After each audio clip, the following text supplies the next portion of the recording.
Bonjour et bienvenue dans la quotidienne de School TV, l'émission qui vous raconte l'éducation au quotidien. Au sommaire aujourd'hui, de 2 à 5% des élèves présentent un refus scolaire anxieux. On parlait dans le temps de phobie scolaire, mais vous allez voir, c'est pas tout à fait la même chose. Alors comment les aider? On posera la question à Arthur Messy. Il publie un précieux ouvrage sur le sujet et il est l'invité du Grand Oral.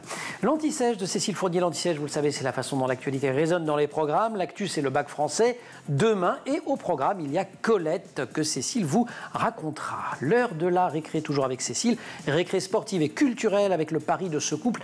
Parcourir 8000 km à vélo de librairie en librairie. Et puis rendez-vous en fin d'émission avec Sandra Ferreira sur le plateau repas de notre diététicienne et nutritionniste, l'alimentation des femmes enceintes. La quotidienne de School TV, c'est maintenant. C'est parti, Grand Oral. Arthur Messy, bonjour. Bonjour. Vous êtes à la fois professeur, directeur d'un établissement qui est le collège Alastor à Ivry-sur-Seine et psychopédagogue. Vous publiez chez Tom Pouce le refus scolaire anxieux. Concrètement, que faire? J'ai volontairement employé l'expression phobie scolaire dans ma présentation parce qu'on pense spontanément à la phobie scolaire. C'est pas tout à fait la même chose. Définissons alors. Effectivement, c'est pas tout à fait la même chose et c'est important qu'on distingue bien phobie scolaire et refus scolaire anxieux. Quand on parle de phobie scolaire, on a le sentiment d'une peur générale de l'école sans finalement distinguer qu'est-ce qui est le moteur de la phobie et finalement quels sont les mécanismes de cette phobie. Les enfants qui présentent un refus scolaire anxieux ont très généralement un trouble sous-jacent, un trouble psychologique sous-jacent qui vient alimenter ou être alimenté par la peur de l'école. Et donc, lorsque, finalement c'est assez récent, l'emploi du terme de phobie scolaire, ça fait une quarantaine d'années des poussières que c'est popularisé parmi les cliniciens. Vous dites que c'est à partir des années 60, le terme anglais school refusal. Tout à fait, ouais. Qui a pris le pas sur phobie scolaire. Absolument, même s'il y a encore des cliniciens qui l'emploient toujours. Mais oui, dans les années 70, il y a un psychiatre français qui finit par poser donc la définition en insistant bien sur le fait que ce qui est le plus important, c'est le trouble sous-jacent à la peur de l'école. Qui n'est un peu que la manifestation de ce trouble, ce refus scolaire anxieux, qui touche, dites-vous, de 2 à 5% des élèves. Ça fait quand même 1 à 2% des élèves en âge scolaire. Est-ce que tous les niveaux scolaires sont concernés de la même manière? Pas tout à fait. Pas tout à fait, en effet. Alors, on retrouve des phobies scolaires dans toutes les classes d'âge, à tous les niveaux. D'accord. Maintenant, ce que les cliniciens observent, c'est que vous avez des moments charnières dans une scolarité où les enfants sont plus à risque de développer une phobie scolaire. Typiquement, c'est lors des passages d'un niveau à un autre. Donc CP, 6e, effectivement, seconde. 6e, entrée au lycée. Ça, il y a une surproportion des cas à ces moments-là, oui. Le ratio, en revanche, garçon-fille est équilibré. Sexe ratio équilibré. Sexe ratio équilibré, c'est là le diagnostic. Les manifestations de ce refus scolaire anxieux, évidemment l'absentéisme. Oui, évidemment. Alors, les manifestations, et ça c'est un point sur lequel j'ai essayé d'insister dans le livre, concernent aussi bien les cliniciens, évidemment, mais aussi bien les familles que les enseignants. Pourquoi? Parce que les premiers à observer un dysfonctionnement chez un enfant, c'est d'abord et avant tout ses parents. Et donc, typiquement, ça peut prendre la forme de plaintes au moment de quitter la maison pour aller à l'école, donc des céphalées, des maux de ventre. D'ailleurs, c'est aussi pour ça qu'il est très important dans ce genre de situation de faire entrer un médecin dans la boucle pour bien vérifier qu'il n'y a pas une pathologie organique associée à un éventuel trouble psychologique. Donc, il y a ces manifestations-là. Chez les plus jeunes, ça peut aussi prendre la forme de tout un tas de mécanismes pour éviter de quitter les parents, donc prolonger les câlins devant l'école, essayer de tenir la main plus longtemps. Qui renvoie à l'anxiété de séparation. Absolument. Et puis ensuite, une fois qu'on entre en classe, là, les manifestations sont assez claires pour l'enseignant. C'est-à-dire qu'on a des enfants qui ne peuvent plus littéralement rester en classe. Alors aussi bien en refusant tout simplement le travail qu'on leur propose, alors que ce n'était pas le cas habituellement, mais ça peut être aussi en demandant à quitter la classe régulièrement, en se réfugiant dans un autre espace, en multipliant les demandes pour pouvoir éviter tout type de situation pédagogique. Et donc c'est lorsqu'on réussit à faire converger le point de vue des parents et des enseignants qu'on commence à pouvoir résoudre le problème. Ce qu'on va évidemment essayer de faire dans cette émission, mais restons-en un petit peu aux définitions. Dans ces pathologies associées, alors on citait l'anxiété de séparation, il y a l'anxiété sociale, il y a les troubles paniques, tout ça vous le citez. Il y a également les troubles oppositionnels ou les troubles neurodéveloppementaux. Oui. Alors, il y a une thèse qui a été publiée par une chercheuse scandinave, dont j'ai oublié la nationalité, je m'en excuse, en 2019, qui traitait justement des liens entre les troubles du spectre autistique et le refus scolaire anxieux. Ce que la chercheuse essayait de mettre en évidence, c'était la surproportion de cas de refus scolaire anxieux parmi les enfants TSA. Et en vérité, ça se comprend très bien parce que lorsque vous avez un développement atypique, Les répercussions sont évidemment dans la sphère personnelle, mais également surtout à l'école. Donc vous développez un rapport à l'école qui est finalement beaucoup plus complexe qu'un enfant qui n'a pas de développement finalement atypique. Et ça peut créer Et ça peut évidemment entraîner la mécanique dont on parlait initialement. Donc oui, les enfants avec des TND sont plus à risque et donc il faut évidemment les surveiller le mieux possible. On va parler de la surveillance, de la détection, mais juste avant, quels sont les facteurs de risque? Ils sont multiples, dites-vous. Oui, absolument. Alors, c'est plurifactoriel, c'est-à-dire qu'on ne peut pas uniquement pointer du doigt l'école en disant l'école est seule responsable, c'est pas vrai. Elle a une part de responsabilité, mais elle n'est pas seule responsable. Il y a également le fonctionnement de la cellule familiale qui peut aussi jouer. Le discours que tiennent les parents vis-à-vis de l'école peut avoir une influence. Mais, vous l'avez dit finalement en préambule, vous avez les troubles psychologiques sous-jacents sur lesquels finalement on a assez peu de prise. Vous ne choisissez pas si votre enfant subit un traumatisme quel qu'il soit et qui vont venir alimenter la spirale dans laquelle un enfant se trouve en cas de refus. Voilà, il y a plein de choses en fait. Il y a aussi le surinvestissement scolaire parental, les antécédents familiaux de troubles anxieux, enfin plein de choses qu'on trouve sur des pathologies en général qui ne se manifestent pas forcément par du refus scolaire anxieux à la fin, mais qui peuvent se manifester de cette manière-là. Effectivement, on y insiste, vous l'écrivez bien, l'école n'est pas responsable du trouble, mais souvent elle agit comme un révélateur. C'est en tout cas un livre qui offre plein d'outils concrets, des pistes pour aider les enfants et les ados qui souffrent de refus scolaire anxieux. Il est sorti chez Tom Pouce et on retrouve Arthur Messi juste après l'Anti-Sèche. Cécile Fournier. Cécile, bonjour. Bonjour. Demain débutent les épreuves du baccalauréat de français. Et parmi les auteurs et les autrices étudiées, il y a Colette. Et Colette, vous vous êtes dit, allez, quel personnage, ça vaut le coup. On va réviser Colette. Oui, ces deux romans, Sido et Les Vrilles de la Vigne, figurent au programme du bac depuis la rentrée 2022. Deux œuvres écrites à 20 ans d'intervalle. Les Vrilles de la Vigne ont été publiées en 1908 et Sido entre 1929 et 1930. Mais ce qui la rend célèbre, c'est son premier livre, qui va nous ramener à l'école d'ailleurs. On est en 1900, elle n'a alors que 27 ans. Oui, il s'agit de Claudine à l'école, voilà. Le journal intime d'une adolescente de 15 ans. Alors ce n'est pas elle qui va signer ce livre, c'est son mari Willy. Le succès est fulgurant. Ensuite, elle en écrira 3 autres entre 1901 et 1903 qu'elle ne signe pas non plus. Et Willy, parce que c'est un businessman. Un filou, tout non.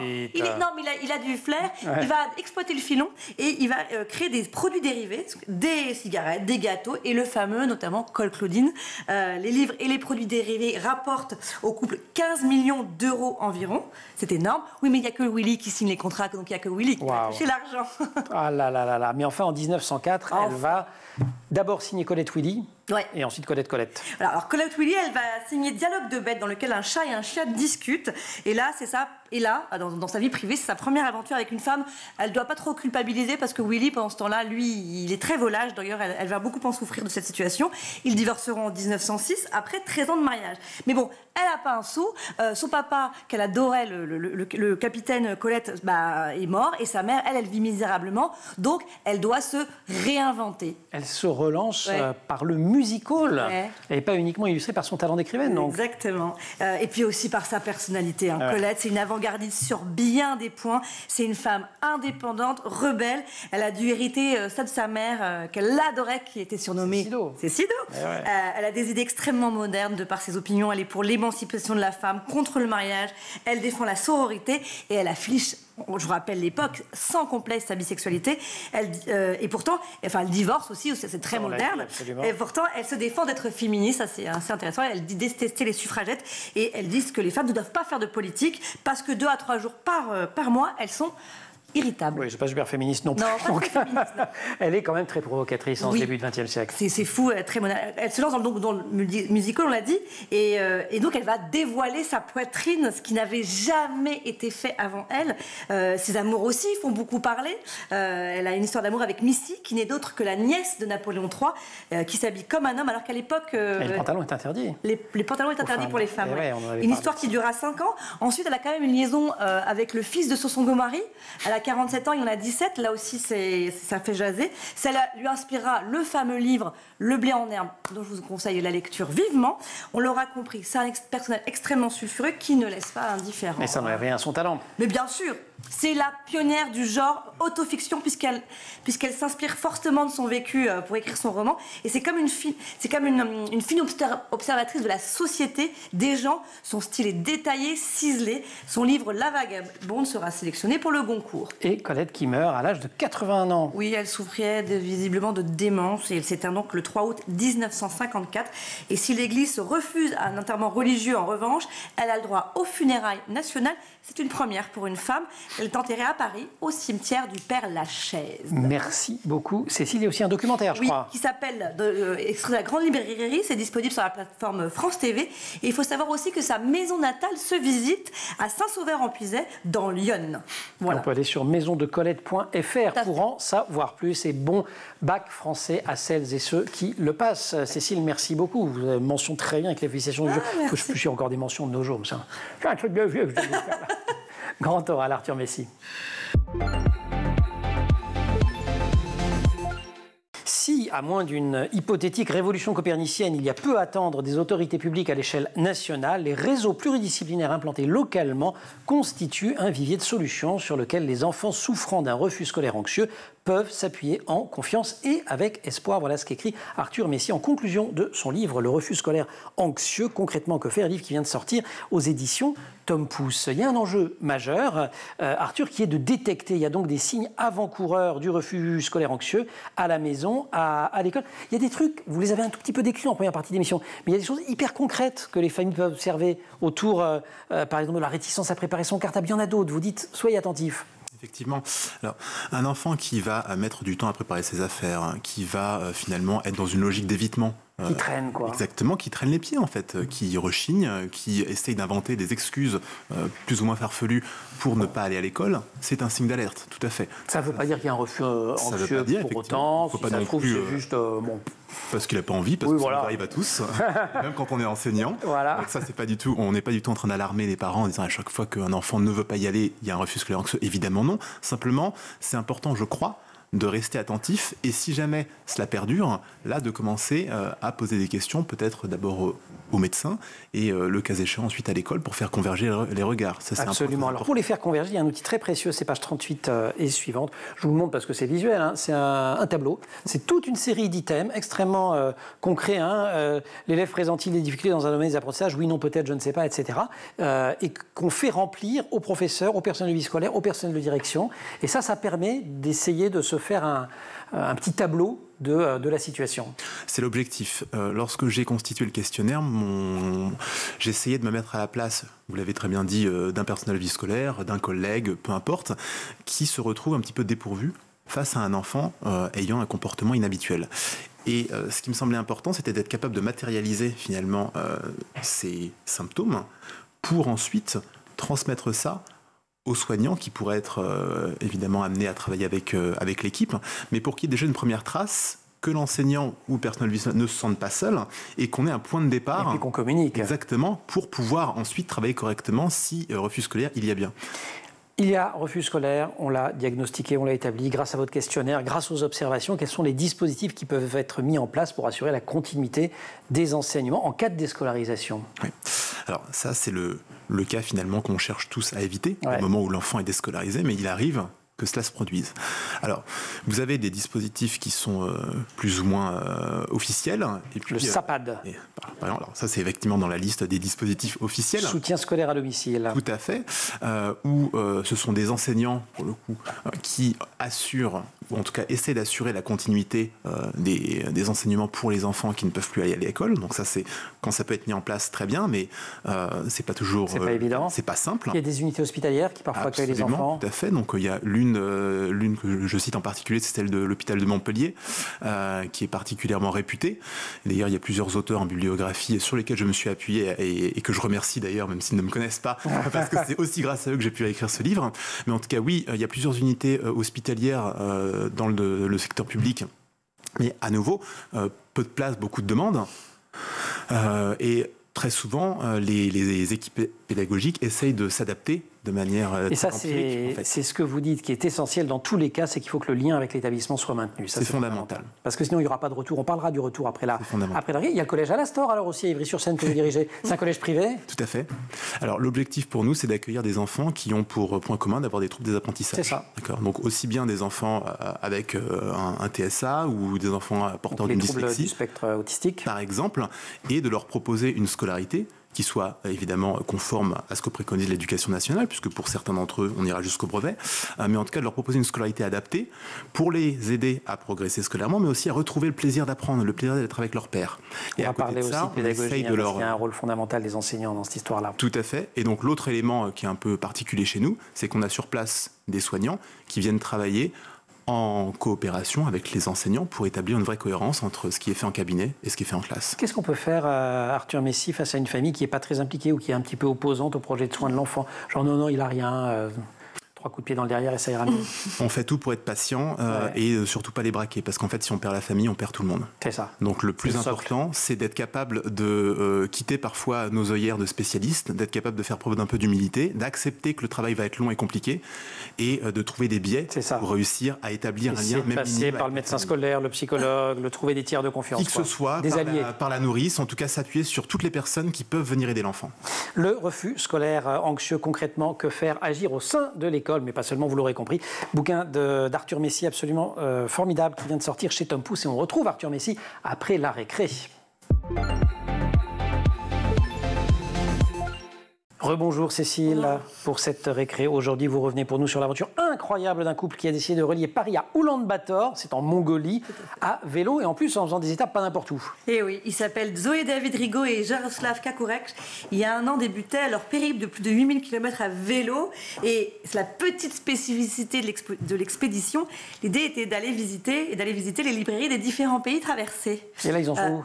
Là, ils sont sur le point d'arriver dans la capitale mongole. Ouais, alors pourquoi les librairies? Pourquoi les librairies? Parce que Zoé David Rigaud est ancienne libraire à Paris et qu'elle et son compagnon, qui lui est photographe, estiment que la librairie permet d'appréhender les cultures de ces territoires et c'est un outil de dialogue formidable. D'accord, j'imagine qu'ils ont préparé leur voyage, ils ne découvrent pas les librairies au fur et à mesure. Ils se sont appuyés sur le site du Centre national du livre qui répertorie les librairies francophones. Une contrainte à respecter, qu'elles se trouvent sur l'itinéraire, on l'aura compris, pour éviter évidemment les détours trop importants. Et puis Zoé ajoute: le choix des librairies s'est opéré par des contacts et amis d'amis. À Tbilissi, en Géorgie, un libraire de la ville nous présentera à ses proches et confrères. Parfois, nous avons directement toqué aux portes, comme à Konya en Turquie. Génial. Et tout ça, vous l'avez appris, entre autres, parce qu'on peut suivre leur journal de bord en ligne. Oui, en fait, c'est le site actualité.com. Vous pouvez suivre le journal de bord, hashtag à vélo entre les lignes. D'accord. Et ça vous fait penser ça à une Américaine, Lyle Wilcox? Oui, peut-être qu'ils l'ont croisée, je ne sais pas. Cette Américaine de 37 ans, elle vient de partir à vélo sans assistance pour un périple de 28 800 km à parcourir en 110 jours. Et ça, c'est pour arriver à entrer dans le livre des records. D'accord, un livre qu'on mettra dans les librairies que visite ensuite. Quelle cohérence extraordinaire. Il y a des liens.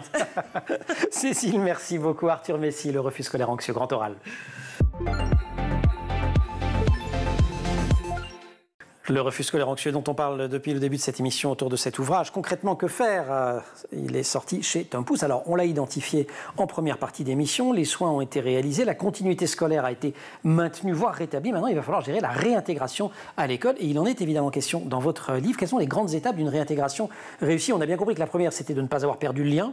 Mais bon, une fois qu'on a dit ça, il reste quand même beaucoup à faire. Absolument.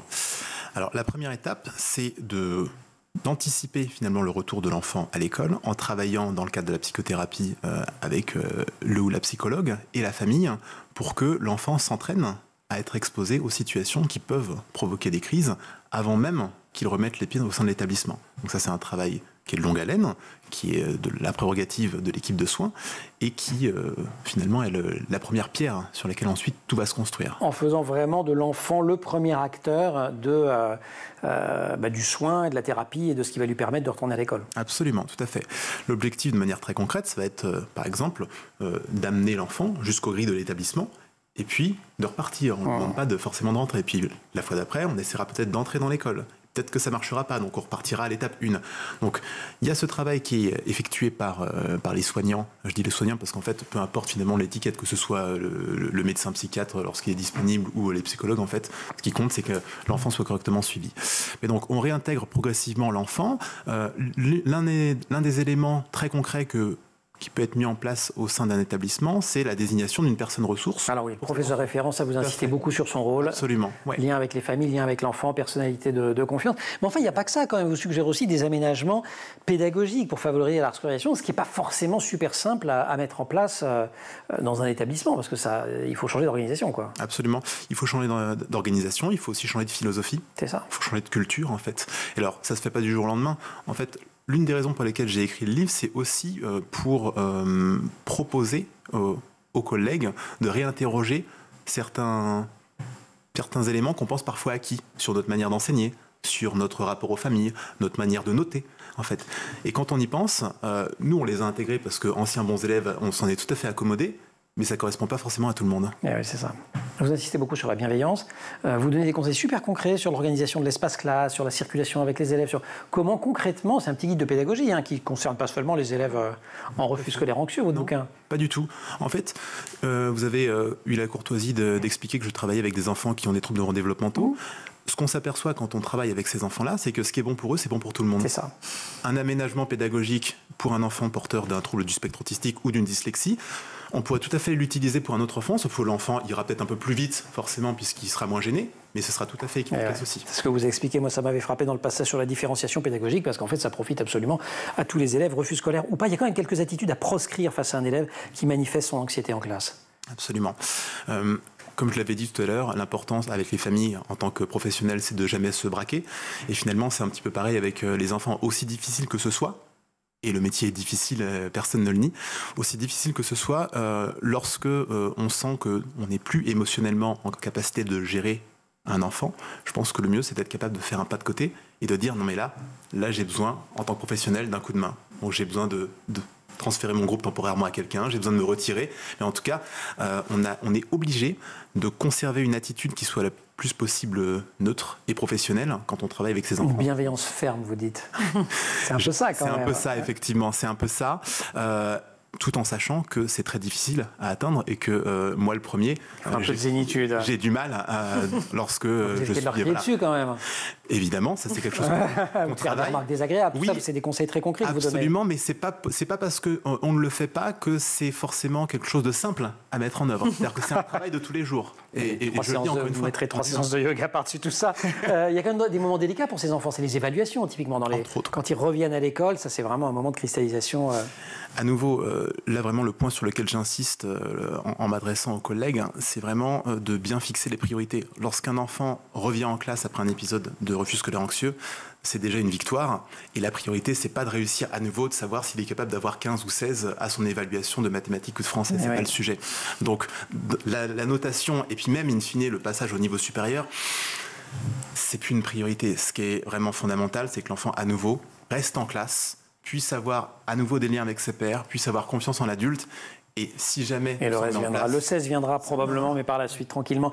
Si je reviens un tout petit peu en arrière, pardonnez-moi, mais c'est un sujet que vous abordez aussi. Si c'est un médecin qui détecte un problème particulier, est-ce que le secret professionnel, ça ne peut pas être un frein à la formulation d'un diagnostic ? C'est toujours compliqué, cette question du secret professionnel. Dans un sens, moi, je préfère avoir quelqu'un face à moi qui me dit...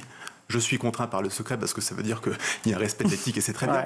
En fait, toute la subtilité des équipes pédagogiques va être d'être capable de réussir à obtenir des informations sans pour autant mettre le soignant dans une situation où il serait obligé de divulguer des infos qu'il n'a pas à communiquer. C'est là où, à nouveau, l'importance de la coopération, de la confiance entre pairs est fondamentale. On ne demande pas aux soignants, à nouveau, de divulguer des informations confidentielles. On demande simplement de fournir des clés, des recommandations potentiellement, et réciproquement, les équipes pédagogiques ont aussi des éléments intéressants à communiquer aux soignants. Et du côté des familles, comment on fait pour pas trop les culpabiliser ? Parce que vous l'avez dit en début d'émission, dans les signes avant-coureurs ou dans les facteurs de risque, il y a aussi des choses qui relèvent des comportements familiaux, ça peut être désagréable et mal vécu par les parents. C'est un équilibre difficile à trouver, en fait, on marche sur une ligne de crête. Je pense que le plus important, c'est d'être capable de ne pas juger. En fait, et de poser les choses de manière factuelle. C'est ça, très Écoutez, factuel. Nous observons ça, En fait, on ne vous dit pas que vous faites mal, on ne vous dit pas que vous faites bien, on l'observe. Ça. Voilà. Et nous, on a le sentiment que ça produit tel effet. Qu'est-ce que vous en pensez? Moi, je recommande qu'on modifie certains éléments pour pouvoir avancer. Arthur Messi, il y a une cantoche au collège Alastor ou comment ils mangent? Il y a un système de traiteurs. Il y a un système de traiteurs. Bon, absolument. Faites gaffe, parce qu'alors maintenant, nous, on a notre cantinière préférée. Plateau repas, Sandra Ferreira, elle va arriver sur le plateau dans quelques instants. Merci beaucoup, Cécile. Plateau repas.